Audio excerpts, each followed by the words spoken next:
Chair. Let me finish my story, Mr. Chair. Catherine, Hillary Calvert. Mr. Chair, I want to talk about three things about Part 1. I want to talk about the seabed, and I want to talk about the airspace, and I want to talk about accommodated activities. Starting with the seabed, historical use of the seabed any significant distance from the shore seems impossible to prove, and allowing for title over it to be granted to iwi allows for unjust and potentially divisive future claims. No one historically crawled about on the seabed miles from shore. There was just no chance of anybody holding their breath from 1840 till now on the seabed. It's not going to happen. From the 18th to the 20th centuries, the Commonwealth generally considered territorial waters to extend out for 3 nautical miles. This was the length of a cannon shot, and thus the distance of water a nation could defend from...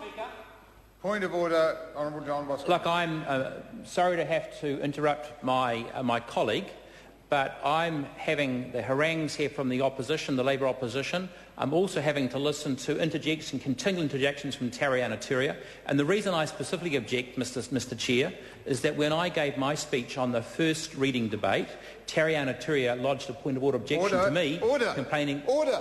The member must address those matters at the time. We do not deal with historical matters here. Right, now I will deal with the matter of noise in the House. Noise has been... This is a reasonably impassioned debate, and at times it has come up and come down. Overall, I think it's reasonably acceptable, but from time to time I need to caution members, and I think we just need a bit of decorum and just a wee reminder of that. Hillary Calvert. Chair, the Honourable Tariana Ture seems to believe that... A point of order, the Honourable... If this member is going to use my name, she can pronounce it correctly. I'm offended that she doesn't. Righto, that's... that is, in fact, correct, and members just need to take a little bit of care about these matters. Hillary Calvert. My apologies. A previous member who has just interjected has suggested that I don't know whether somebody can hold their breath since 1840 on a seabed, and perhaps I don't, and perhaps she doesn't either. We have had the territorial waters extending out, as I was saying, to 3 nautical miles. This is the length of a cannon shot and what people could defend. Putting aside the distinct lack of cannons in 1840 and any ability for anyone living in New Zealand at that time to defend even that region, it's quite clear that nobody ever had exclusive use and occupation of the seabed beyond this mark, let alone to the 12 nautical mile limit that came in only last century. It should therefore be near impossible to grant any title to any iwi claiming such rights. It doesn't mean, however, that the courts don't know something I don't, and it should be tried by the courts.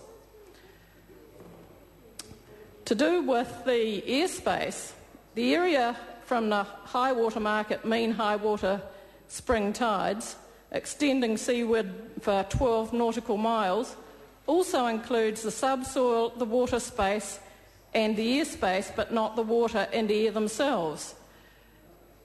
What is the airspace? Act wants the foreshore and seabed issue left to the courts where it belongs, but in a perverse way we may get our wish about this. One can see the definition of airspace going to court time and time again as we are forced to deal with questions like, will paragliding businesses have to pay whenever they take somebody paragliding? Airspace? Air? How tall does a ship's mast have to be before it is in the airspace? What about surfcasters who throw their lines across the air into the water? It may sound crazy, but those directly affected by this bill, those whose livelihood is at stake, it is very serious indeed. And a third point I would like to make, and certainly the honourable interjecting member can have his time. He can take a call any time he wants, given the chair. The third point I want to make is concerning the definition of accommodated activity. This has been changed by the supplementary order paper put forward by the Minister, and the definition no longer includes activities that can be lawfully undertaken without a resource consent.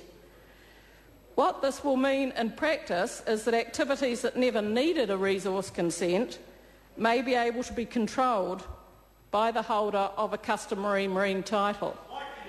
The intention of the bill was to allow things that were already going on to continue to be going on, anything that currently has a resource consent to be able to continue to happen. This has presumably, since I'm sure the Minister is a meticulous person, presumably he left out on purpose the definition that included... Dr. Paul Hutchison.